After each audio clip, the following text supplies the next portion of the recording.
Welcome back to Stream Media East 2023 here in Boston, Massachusetts. I'm here with James, who's with the Magellan Network? No, MagellanTV. MagellanTV.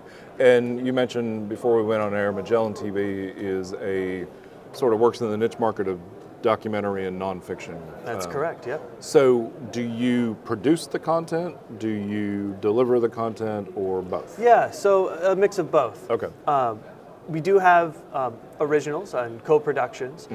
We also acquire a lot of content from overseas. Okay. So we will go to, let's say, an Australian producer will make a documentary TV series, and that will air on that local network. Right. We'll then come in and we'll acquire the IP rights to everywhere else. Sure. And is it really for everywhere else, or is it by a specific country or region of countries? Yeah, it changes. Territories is always a thing in of course, content acquisitions, and what territories do you have, and then even sometimes more granular about what kind of platforms are you going to have rights to. Right. So this is all something that our acquisitions team that's what they do day in and day out. Okay. And then that's what it gets handed off to me as the VP of product. I oversee the product strategy for the MagellanTV brand, both SVOD and FAST, and sort of that middle hub of marketing and product and development, and how can we create a compelling reason to join MagellanTV and to consume that content, both on the SVOD or FAST side. And on the SVOD side, what's the typical subscription rate? So right now we're at $5.99 a month, Okay. and then of course that annual discount. Right. Right. Yeah. Okay. Yeah. And the reason that I asked that about, globally or territories is when I've been in the industry for 25 years now, when back in 2000 you could pick up global rights, IP rights, no problem at all, because everybody was like, yeah, I'm just broadcasting in my local market. It seems as we've gone on and as the contract windows have changed and the lawyers come for re-ups, that those nuances are beginning to pick up there. So it's interesting to hear not just premium fiction content, but even in the nonfiction space that you're facing those same challenges. So. Yeah, exactly. That's kind of everywhere, right? Yeah. And do you also, you're licensing for a particular period of time as well, or is it in perpetuity? Yeah, so we'll have start and end dates, like most sort of content agreements like that. Of course, it depends, depending on the level of production value that we've put in, whether we'll have times where it truly is an in-house original. We have a great writer-director, Tom Lucas, who creates a lot of our space originals, and so those, of course, we hold forever. And then you have the other spectrum, which is it's a co-production, or it's a funded thing that we participated in, and so then the details of how that gets worked out is a little different.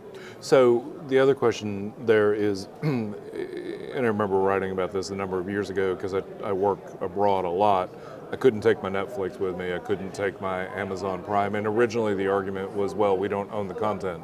But then when they started doing original content, the argument suddenly became, well, we can't do that for you technically, which we all knew was bogus. What it turned out, I was in Turkey at one point, and I saw Orange is the New Black as an episodic on television, and I realized what they were doing is doing sort of what you do. They were taking a U.S. original production and then shopping it out as syndication in other countries. So for Magellan, if I have this $5.99 subscription and I'm traveling abroad, is there geo-blocking? How does that kind of thing work? Yep. Okay. So, like you could sort of expect with those modern SVOD solutions. There's geo-blocking, and but one of the things that's really important to us is that, of course, that user experience of that is seamless. Like, we're a big believer in that. Like, if you can't watch it, you shouldn't see it. There's nothing worse than seeing this is unavailable in your country. Right. That just creates a very not compelling user experience. Sure, fair enough. And fortunately, we have the advantage that people who are going to be joining MagellanTV tend to join because they identify with what we do. Okay. When we survey them and interview them, they talk about how they're a lifelong learner, how they think the kind of content that's on TV is awful. So what we can do in our marketing then is we find that common thread between that user and the MagellanTV brand. That Okay. it's good, especially what I've been telling people here at Streaming Media East, is that especially if you're in that small to mid-size niche space,